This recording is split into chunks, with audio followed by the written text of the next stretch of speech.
A história oculta de Mefibosete. Há uma história na Bíblia que quase ninguém conta. Ela não aparece nos sermões mais populares. Não está nos livros de histórias bíblicas para crianças. Não é mencionada nos resumos do Antigo Testamento. E ainda assim é uma das histórias mais significativas de toda a Escritura.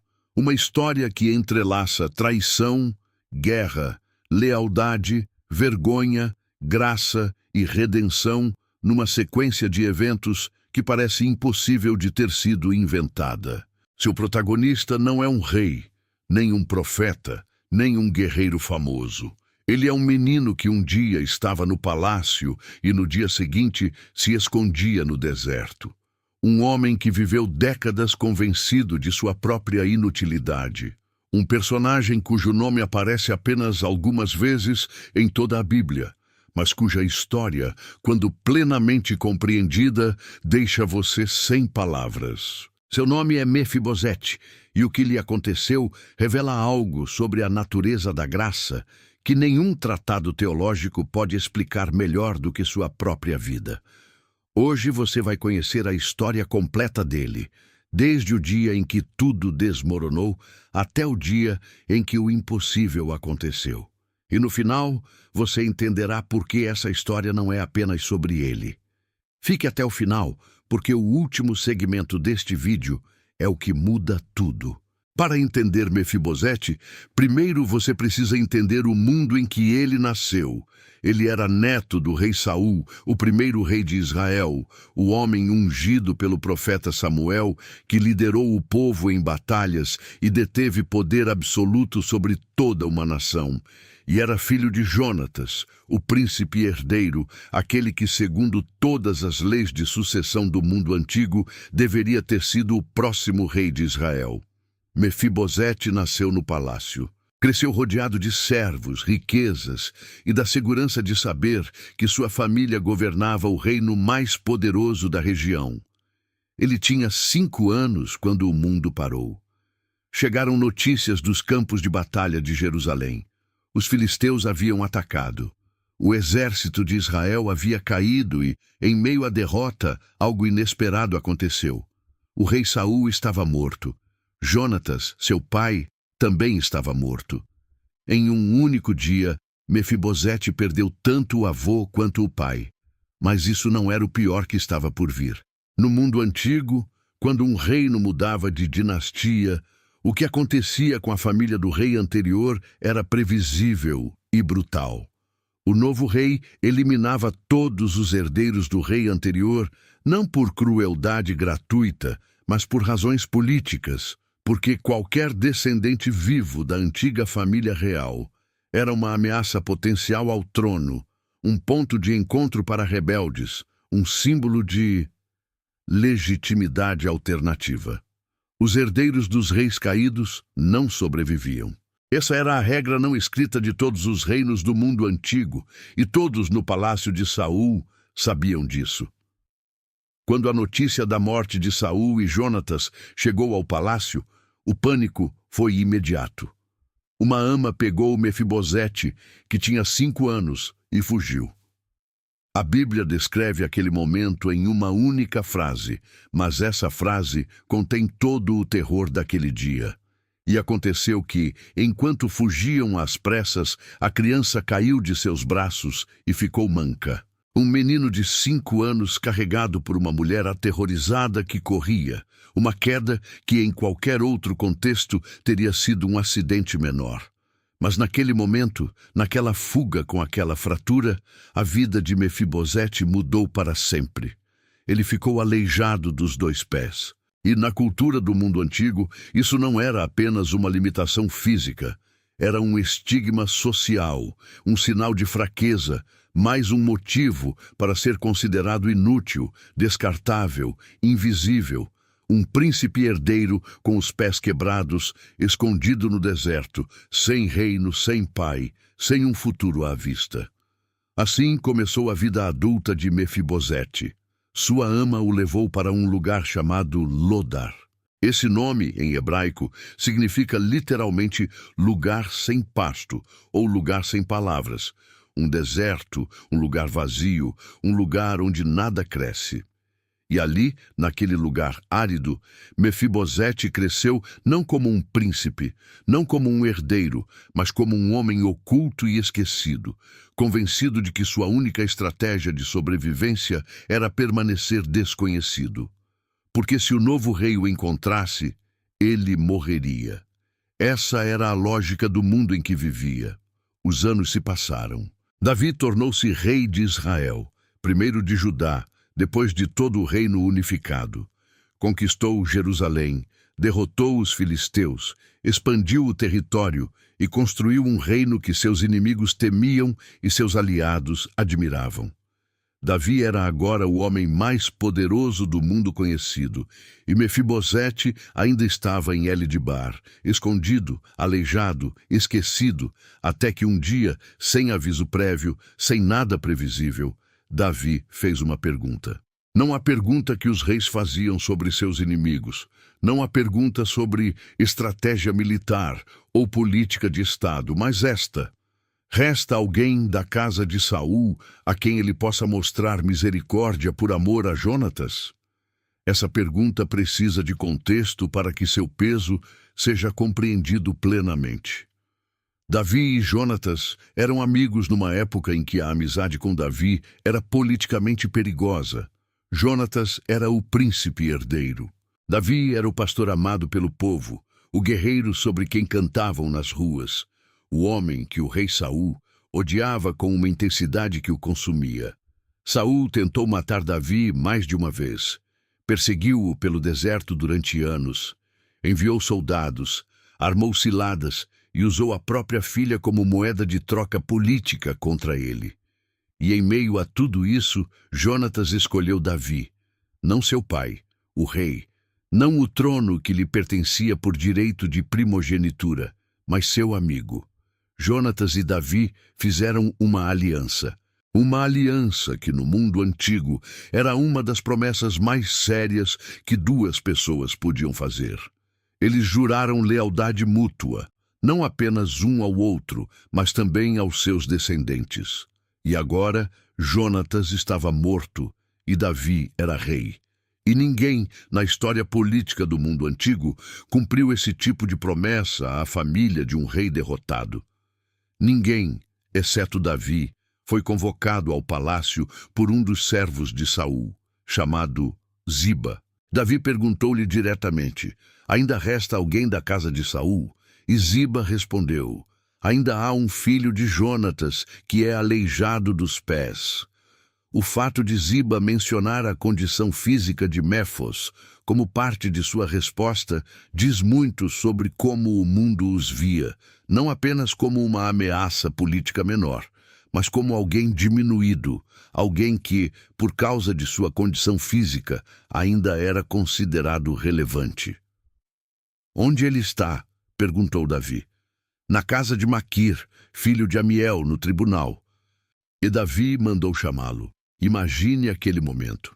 Da perspectiva de Mefibosete, um mensageiro do rei chega ao bar, não com um convite, mas com uma ordem. O rei o convoca. Para qualquer descendente de Saul, essas palavras só poderiam significar uma coisa. O momento que ele temera por toda a vida havia chegado.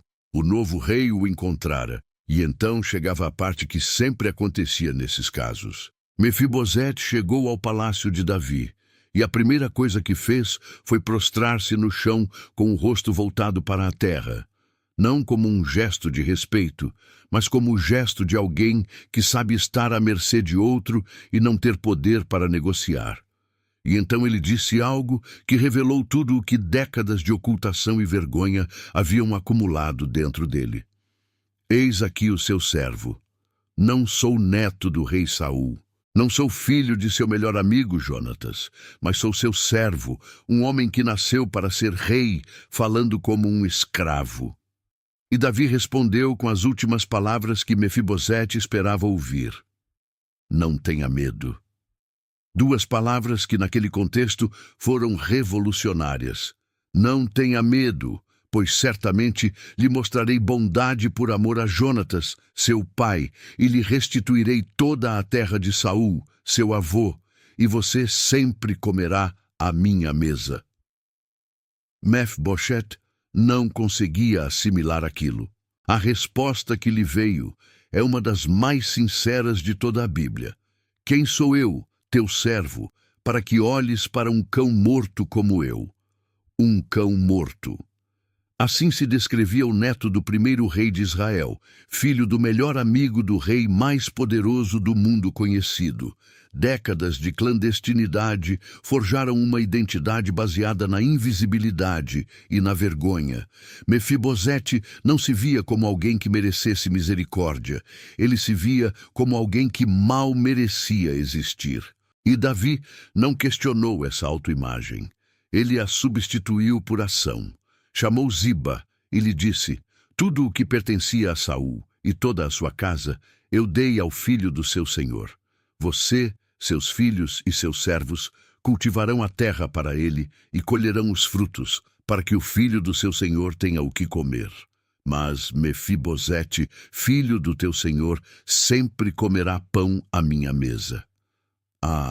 Shiva tinha 15 filhos e 20 servos. Todo aquele aparato produtivo foi colocado a serviço de Mefibosete. As terras de seu avô foram devolvidas a ele. Os recursos para cultivá-las foram providenciados, e algo que vai além do material, um lugar permanente à mesa do rei. Na cultura oriental antiga, comer à mesa do rei não era apenas um privilégio social, mas uma declaração de identidade. Significava que você era considerado parte da família real, que o rei era responsável pela sua segurança e que ninguém podia tocá-lo sem antes passar pelo rei. Mefibosete passou de se esconder no bar a sentar-se à mesa de Davi. E o texto acrescenta um detalhe que os estudiosos constantemente destacam. Mefibosete vivia em Jerusalém porque sempre comia à mesa do rei e era aleijado dos 2 pés. Esse último detalhe não está ali por acaso. O autor quer que você o veja. Ele quer que você veja esse homem com os pés quebrados, sentado à mesa do rei mais poderoso de sua geração, cercado por reis e filhos de reis, como se fosse um membro da família. Sua condição não foi curada. Sua história não foi apagada. Seus pés ainda eram os mesmos que haviam sido quebrados naquela fuga desesperada quando ele tinha 5 anos. Mas isso não o definia mais. O que o definia agora era a misericórdia de Davi. E aqui reside o mistério histórico que os estudiosos do Antigo Testamento vêm analisando há séculos. Por que Davi fez isso? Não havia nenhuma razão política para tal. Pelo contrário, manter um herdeiro de Saul vivo e próspero era politicamente arriscado. Qualquer descontentamento com o reinado de Davi poderia ser canalizado em torno de Mefibosete, como símbolo da antiga dinastia. Também não havia pressão social. Ninguém esperava que Davi honrasse aquele pacto com Jonatas. Jonatas estava morto. As testemunhas do pacto provavelmente também pensavam assim. No mundo antigo, os pactos eram honrados quando havia consequências visíveis para a sua quebra. Davi não tinha nenhuma razão aparente para procurar Mefibosete, exceto por uma. Um pacto feito em segredo com um homem que havia morrido por amor. E é isso que torna essa história arqueologicamente fascinante para os estudiosos de culturas antigas. Em todas as civilizações antigas que conhecemos, Mesopotâmia, Egito, Assíria, Babilônia, o padrão era o mesmo. O novo rei eliminava ou neutralizava os descendentes do rei anterior. Há registros assírios de reis, ordenando que os filhos de reis derrotados fossem cegados, e registros babilônicos de herdeiros sendo transformados em escravos do palácio. Os registros egípcios de famílias reais inteiras simplesmente desaparecendo dos documentos históricos após uma mudança no que Davi fez com Mefibosete não tem paralelo documentado em nenhuma outra cultura de sua época. Ele não o eliminou, não o neutralizou, não o usou como um escravo visível para demonstrar seu domínio sobre a casa de Saul. Ele o restaurou, o honrou e o acolheu à sua mesa como um filho. Por quê? Por amor a Jonatas, uma promessa, uma amizade, uma aliança. E aqui reside a camada mais profunda desta história, aquela que teólogos e estudiosos exploram há séculos.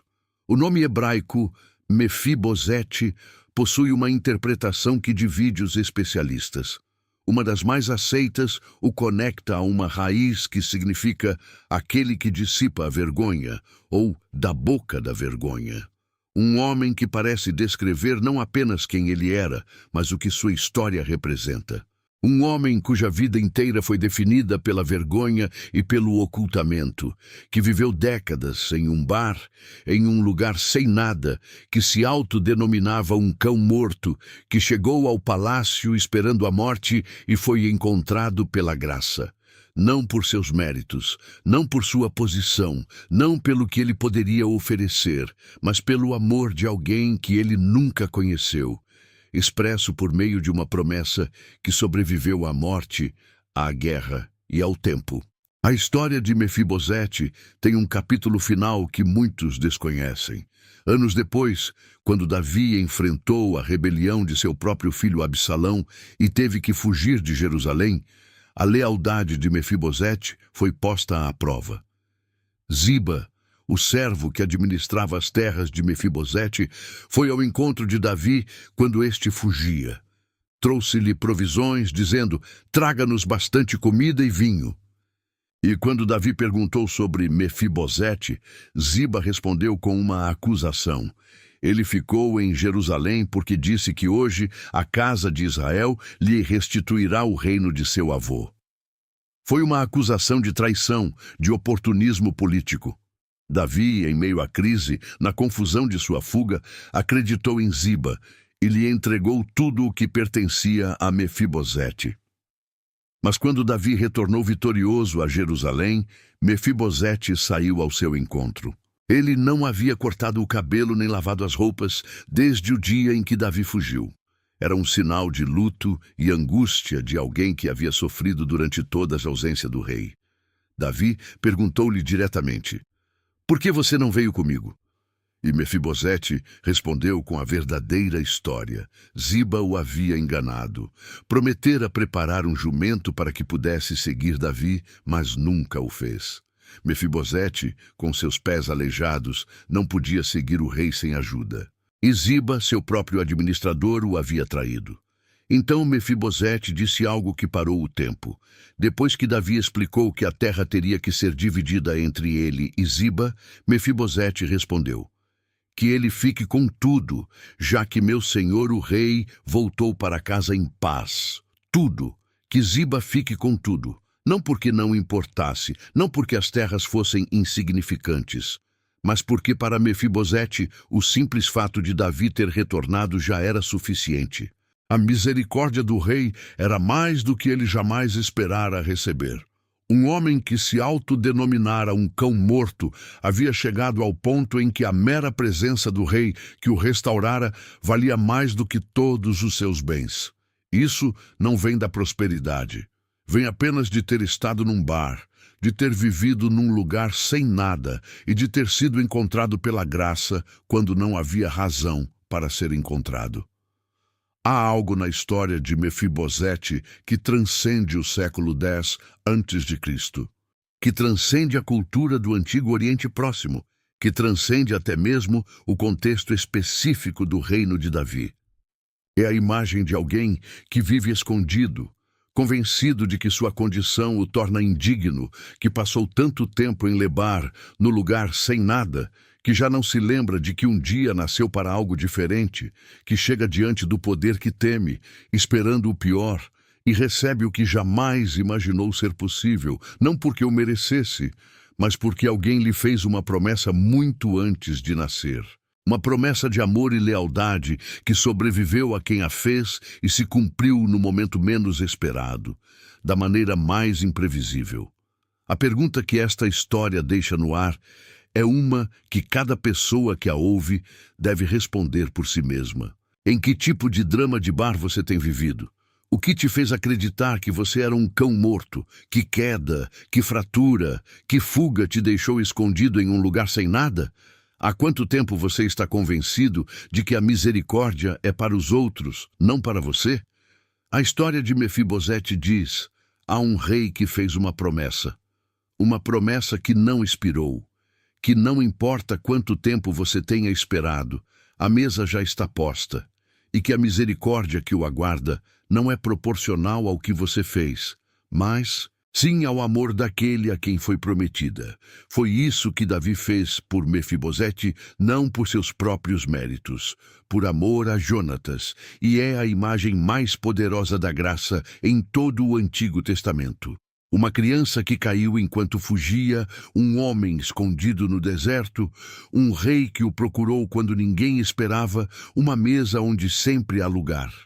Se esta história falou com você hoje, se algo que você ouviu ressoou com o que você está vivenciando, inscreva-se no canal e ative as notificações. A cada semana, exploramos essas histórias com a profundidade que elas merecem.